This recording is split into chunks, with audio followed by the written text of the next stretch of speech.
Yamashita Treasure Hunting topics po tayo tungkol po sa mga hugis pusong bato, mga iba't ibang itsura ng mga hugis puso na kung saan nakaukit sa bato at mga hugis pusong bato.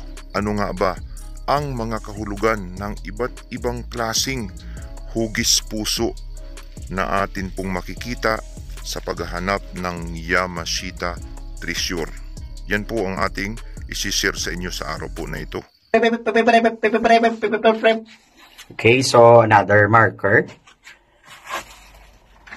May nagalubong ulo, kay gahunga naman ni siya. Another marker, kita na mo do duwagid kasapat. Sa may right side, kung inyo makita,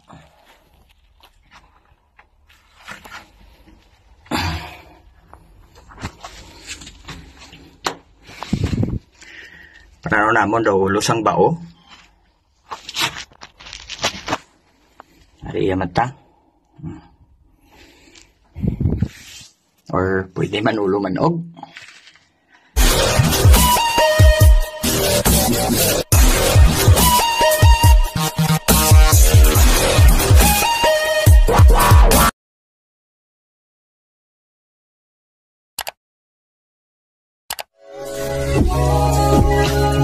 Magandang araw po sa inyong lahat, mayong buntag, mayong adlaw kaninyong tanan, na imbag na aldaw, kada kayo amin.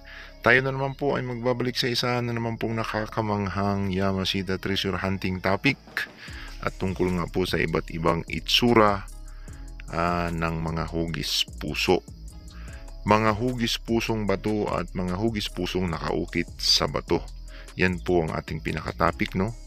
Na pag-uusapan ngayon tungkol po sa mga hugis pusong bato na may mga iba't ibang meaning, iba't ibang kahulugan. Kaya tutukan po ninyo ang atin pong isi-share sa inyong topic tungkol po dito sa mga hugis puso, sapagkat itong mga hugis puso na ito ay talagang ginawa ng mga Hapon bilang palatandaan po sa kanilang mga itinagong sekretong kayamanan dito po sa kabundukan ng Pilipinas.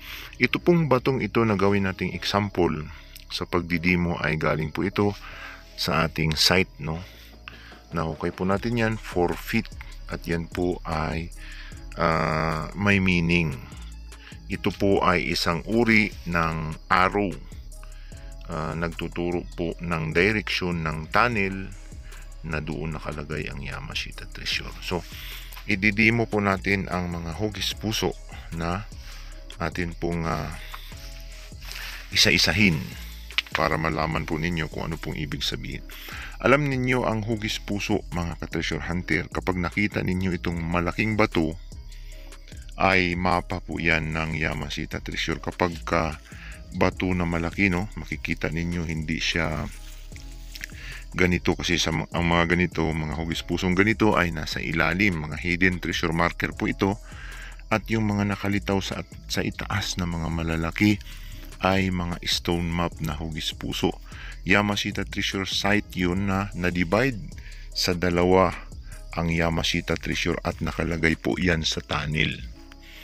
Ang ibang mga hugis puso ay may mga kanal, no? Makikita natin kanal. Yan po ay creek mapa ng area sa isang lokasyon. Ginawa lang nilang hugis puso sapagkat yung kurti ng bundok ay hugis puso rin. Kapag nag-drone ka sa itaas, makikita natin na ang hugis ng bato na hugis puso ay kaparihas doon sa hugis ng bundok.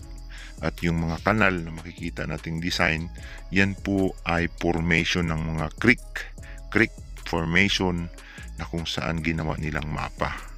So ibig sabihin, kapag nakakita tayo ng mga hugis pusong malalaking bato sa itaas na nakaplastar na, yun po ay stone mapa ng lugar na pormang hugis puso ang bundok. At yung makikita nating disenyo ng mga kurting Y o kanal, yan po ay mga creek formation, mga area na may mga creek sa lugar. Doon po nakatago ang kayamanan. Ang kadalasang makikita nating mga hugis puso na bato sa itaas ay may mga design po talaga na parang letter B na kanal, no? minsan nasa gitna yung kanal at mapapansin natin na sobrang lalim yung pagka-engrave, magandang pagkagawa. Yung kanal na yan na makikita ninyo, yan po ay isang uri ng sapa, maliit na sapa or creek, yung itsura po ng lugar na dinadaluyan ng tubig at yung pisngi ng bundok sa magkabilaan. Yan po yung itsura ng area.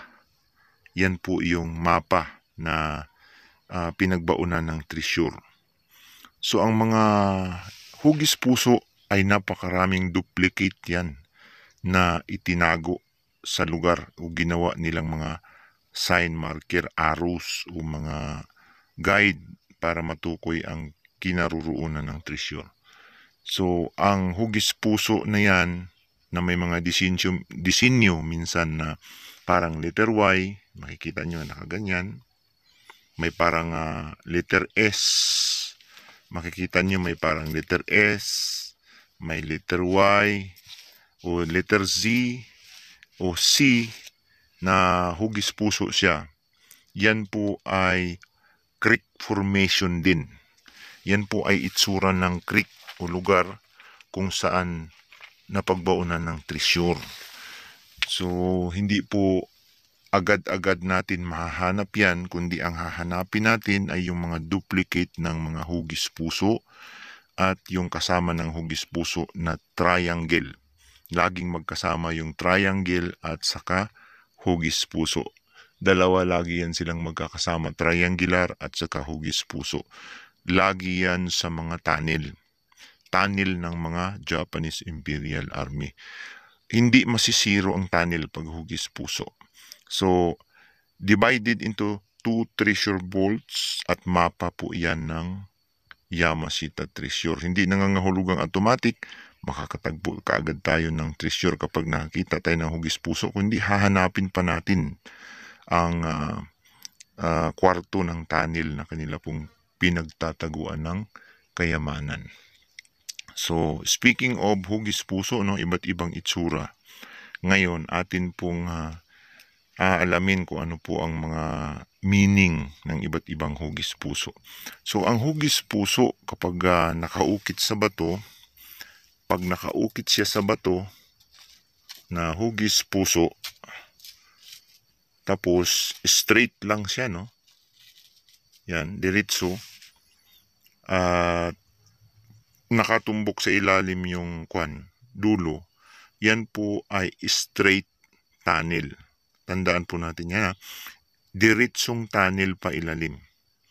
Maaring tumbok yan sa Yamashita treasure sa ilalim at may mga guide din na arrow na mga hugis puso pa ilalim. At take note, mayroong mga hugis puso doon na maaaring nagtuturo ng direksyon kung saan ka pupunta, pakaliwa ka or pakanan. So yung mga hugis puso minsan ay may makikita kayong dot, no? So ang mga hugis puso kapag may dot sa gitna, kapag dito ang dot sa gitna, hugis puso na may dot sa gitna, ibig sabihin nasa sentro ng tunnel ang Yamashita treasure. So, nasa sentro yung tunnel nila, nasa sentro ang Yamashita treasure, no? Move to the center of tunnel. Ibig sabihin, nasa loob, nasa center ng tunnel ang kayamanan itinago ng mga Japanese Imperial Army. Kapag nasa left side ang dot, ibig sabihin, nasa left side ng tunnel ang Yamashita treasure. Always tunnel ang heart shape. Kapag nasa right side ang dot, ay nasa right side ng tunnel ang Yamashita treasure. So palipat-lipat lang ang dot, no? Kapag nakita tayo ng dot sa left side, nasa left side ng tunnel. Kung nakakita tayo ng dot dito sa right side ng heart shape, ay nasa right side ng tunnel. Kapag nasa sentro, ay nasa center ng tunnel, sa gitna ng tunnel. At kapag ito ang dot ay nasa dulo, ay nasa dulo rin ng tunnel, no? At kapag nasa labas ang dot ay nasa labas ng tunnel. At kapag nasa gilid ang dot ay nasa gilid ng tunnel sa labas. Outside na kasi. No, kapag nasa outside yung mga dot ay nasa labas din ng tunnel yung Yamashita treasure, no? Left side, right side. Ibig sabihin yung mga dot na yan ay posisyon po kung saan naroon yung Yamashita treasure. Regardless po sa dot, no, kapag walang dot ay ang posisyon naman ay napakahalaga sa loob ng tunnel. Itong heart shape ay nagtuturo ng direksyon sa ginaroroonan ng treasure na nasa loob ng tunnel. Kapag naghukay tayo, pag nakakuha tayo ng heart shape, mahalaga itong heart. Kapag ang heart ay nakaturo na paganyan sa side, ibig sabihin na sa side na papunta ang tunnel, magta-tunnel ka pa side, pa drifting, no? At kapag dito sa kabilang gilid siya, pag ganyan, susundan natin always yung tulis. Kapag dito naman siya sa side, sa kabila, sa left side, ay susundan din natin siya sa left side. So always ay nasa side ang direksyon niya kapag ganito. At kapag ito ay nakapatusok, ibig sabihin ay straight, no? Straight tunnel, diretso sa ilalim. Yan po ay guide. Tunay na guide ng Yamashita treasure ang heart shape. So ang heart shape ay isang uri po ng arrow ng Yamashita treasure, gold treasure deposit ng mga Hapon na itinago po dito sa ating bansa, no? Napakagaling ang kanilang pagka-engineer gamit po ang mga hugis puso na ito. So yan po ang iba't ibang itsura ng mga hugis puso. Yung mga hugis puso na disenyo na makikita natin na may parang bar dito at dito sa kabila ay round. Ibig sabihin yan ay itsura po yan ng tunnel. Yan po ay mga formation ng tunnel, yung pisngi niya. At minsan yung shape ng gilid ay hugis gold bar. Ibig sabihin mga boxes, no? Mga gold bars na nakalagay sa box. At dito sa kabila, yung curtain niya ay curtain ng mga itsura ng tunnel, yung design. Yung carve niya ay itsura ng tunnel. So always ang heart shape ay tunnel. So wag nating kaligtaan na ang heart shape sa ilalim ay napakahalaga po sa Yamashita treasure, ang kanyang posisyon. Ang posisyon po ng hugis puso na ganito ay napakahalaga po sa Yamashita treasure hunting. Kapag nasira ang posisyon ng hugis puso sa ilalim, ay sira din ang inyong pag-Yamashita treasure hunting. Hindi nyo na basta masundan ang tunnel na tinutukoy niya sapagkat malalim minsan ang tunnel ng mga Japanese Imperial Army. Kalimitan kasi nagdrift sila sa baba, papasok doon sa bundok, tapos naglagay pa sila ng marker sa itaas. Ibinaon nila yung mga hidden treasure markers na design nila, na engineer. Tapos may mga ibig sabihin yung mga puso na yan. Yung mga hugis puso na yan ay tumbok doon sa lugar ng kinaroroonan po ng tunnel na kung saan doon nakapaloob ang Yamashita treasure. So ang tandaan ninyo, ang posisyon talaga ng hugis puso sa loob ng inyong hukay ay napakahalaga na inyong malaman kung saan ito nagtuturo. At sundan ang dulo itong hugis puso. Straight tunnel pababa kung diretso sa ilalim, kung pagilid ay drift pa side na, hindi na kailangang magpailalim pa, sapagkat yung tinuturo ng hugis puso na yan ay yung direksyon ng tunnel na kung saan doon nakalagay ang Yamashita Treasure, no? So yan po ay isang uri ng guide ng Yamashita Treasure, ang hugis puso. Ang susi ng kayamanan ng Yamashita Treasure ay ang mga hugis puso. Ito ang susi ng pagti-treasure hunting. Hindi masisiro ang hugis puso. Kalimitan sa mga treasure site ay 90% ang hugis puso na ginawa ng mga Hapon, sapagkat karamihan ay naitanil ng mga Japanese Imperial Army ang kanila pong itinagong kayamanan gamit itong mga marker na ito na hugis puso. So napakahalaga po nito na hindi masira ang posisyon na masundan sa ilalim itong mga hugis puso na ito. So yan po ang ating topic ngayon na na-share sa inyo. Ito pong mga iba't ibang itsura ng hugis puso, iba't ibang meaning ng hugis puso sa kanya pong posisyon, kung ano po ang mga kahulugan nito. So sana po ay mayroon tayong natutunan dito po sa akin pong naibahagi sa inyo, na na-share sa inyo sa araw po na ito, na mga iba't ibang itsura, iba't ibang meaning po ng mga hugis puso na mga marker sign ng mga Japanese Imperial Army. So hanggang dito na lamang po. Sana po ay nag-enjoy na naman kayo sa isa naman pong nakakamanghang Yamashita Treasure Hunting topic tungkol po sa mga hugis pusong bato na atin pong makikita sa paghahanap ng kayamanan ng mga Hapon noong ikalawang digmaang pangdaigdigan. Hanggang sa susunod, ito po ang inyong ka-treasure hunter nagsasabing, kapag tayo po ay naghahanap, tayo ay makakahanap.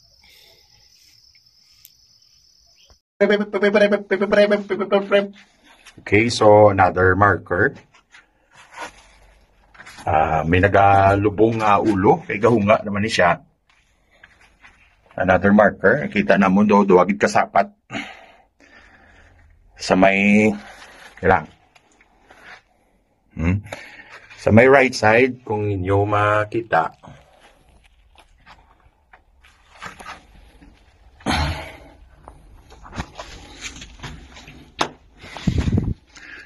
parang namon daw lusang bao. Ariya mata. Or pwede man ulo manog. I-picture ta na karon. Para kung paglabot mo sa piyak, kung inyo matanaw, kita nyo. Paka. It's a frog. Tsura sa paka.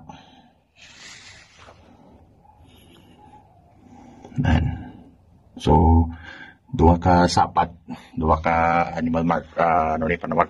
Please. Dalo may bato nga bangil. Tapos may ginbutangit sila yung nga bangil nga isa lang kabilog para nga magbalance sila sa medyo tanga ang direksyon niya.